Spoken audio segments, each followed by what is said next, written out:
Kako očuvati zdravu jetru na super zdravi prirodan način, danas ću vam reći o emisiji. Preporučujem vam 5 savršenih prirodnih opcija gdje možete pomoći funkcioniranju i zdravlju vaše jetre.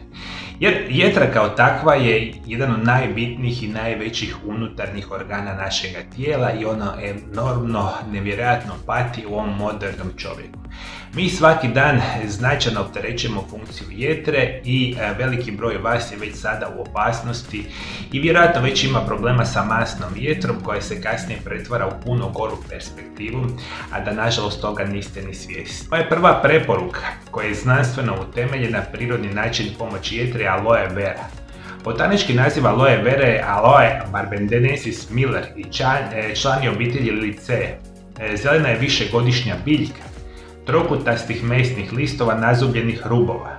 Smatra se da se aloe vera potječe iz Sudana, a kasnije uvedena u mediteransku regiju, kao i u većinu drugih toplih područja svijeta, uključujući Afriku, Aziju, Indiju, Europu i Ameriku. I u samoj aloe veri imate onaj specijalni, ajmo tako reći, bistri gel koji je fenomenalan za funkcioniranje vaše jetre. Vi danas aloe veru možete konzumirati u izuzetno veliki broj načina, kao čajeve, kao tablete, kapsule, prah, na more perspektiva. I ukoliko želite poboljšati vaše funkciju jetre, moja prva preporuka će biti aloe vera. Druga preporuka biti će apsolutno nešto što se naziva Echinacea, koja je također poznata kao Rudbeckia.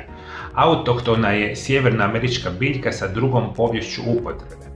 Arheološka istraživanja pokazuju da su ga Indijanci stoljećima koristili kao svenamjenski lijek za sve bolesti. Echinacea se od davnina koristi za liječenje respiratornih infekcija, infekcija mokraćnog sustava, rana, opleklina i uboda samih insekata. Ovo je jedna od najzdravijih biljaka što možete zamisliti, ima nevjerojatna antivirusna, antibakterijska, protugljivična i slične vrste djelovanja i ima nevjerojatnu mogućnost pojačavanja vašega imuniteta. A jedna od onih blagodati je upravo značajno poboljšavanje funkcioniranja vaše jetre, zato moja druga preporuka će biti za zdravlje jetre, redovito koristite Echinaceu. Moja treća preporuka danas će biti apsolutno kurkuma. Ona dolazi od biljke kurkuma longa, koja raste u Indiji i u drugim zemljama jugoistočne Azije. Pripada obitelji džumbira, a osušeni korijen ove biljke melje se u prepoznatljiv žuti prah, zbog čega ima naziv, zlatni začin. Specijalne sastojci i specijalne vrste antioksidanasa, specijalne vrste minerala i vitamina, kurkumu čine jedno od najzdravijih biljaka na svijetu. Isto tako je možete kupiti u formi praha, tableta, kapsula, eteričnih ulja, kako god želite. Konzumirajući redovito kurkumu, značajno poboljšavate zdravlje vaše jetre. Moja četvrta preporuka danas će biti klorela. Iako postoji nekoliko vrsta klorele, najčešći oblik koji se koristi u dodacima prehrani je klorela vulgaris. Naziv klorela zapravo dolazi od grčkog kloros, što znači zelen, i latinskog sufixa ela ili mali. Ime je dobila po svojoj nepogrešivoj tamno-zelenoj boji koja je uzrokovana nevjerojatno visokim sadržajem klorofila. I vi klorelu itekako poznajete kao nevjerojatnu biljku koja se tisućama godina specijalno koristi u istočnjačkim medicinama.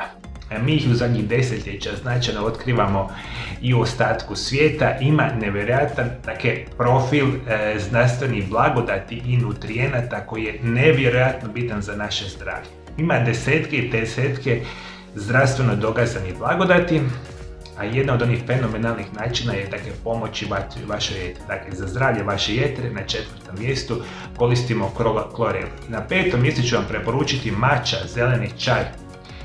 Praktično ne postoji ni jedan drugi prirodni izvor sa tolikom količinom antioksidanasa kao matcha. Antioksidansi štite jetru, štite moždane stanice i cijelo naše tijelo. EGCG je posebno snažan antioksidans koji se naziva u matchi. Ovaj moćni spojevi štite od najopasnijih bolesti, poput raka, dijabetesa i bolesti srca.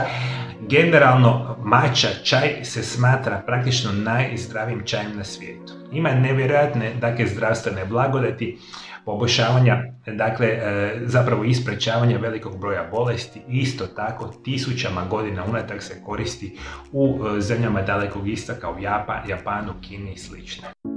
Zadnjih 25 godina i nakon završetka fakulteta liječim pacijente danas iz cijeloga svijeta.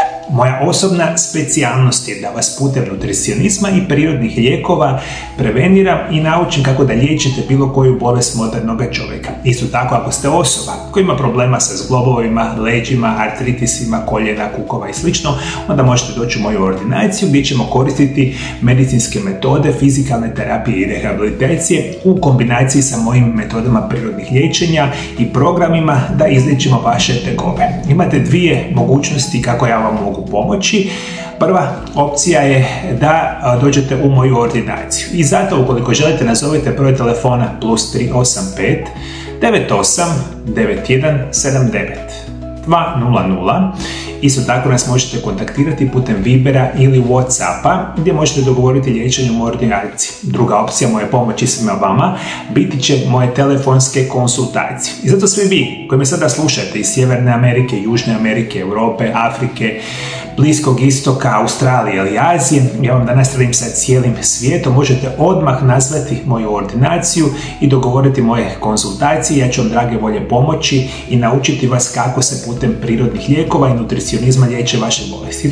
Isto tako sam autor 3 knjige o nutricionizmu i prirodnim lijekovima. Ove moje 3 knjige vas uče kako da znate sami sebe obraniti od najgorih bolesti modernog čovjeka. Sve ove 3 knjige imate sada odmah kupiti na mojoj službenoj internetskoj stranici mariolab.hr. Sve informacije imate dolje ispod video zapisa. Knjige su prevedene na hrvatski, engleski jezik i na druge jezike. Sve informacije imate na mojoj internetskoj stranici. Iskoristite mogućnost, ja ću vam drage volje pomoći ili u ordinaciji ili putem telefonskih konzultacija iz bilo kojeg kraja svijeta, slobodno mi se javite.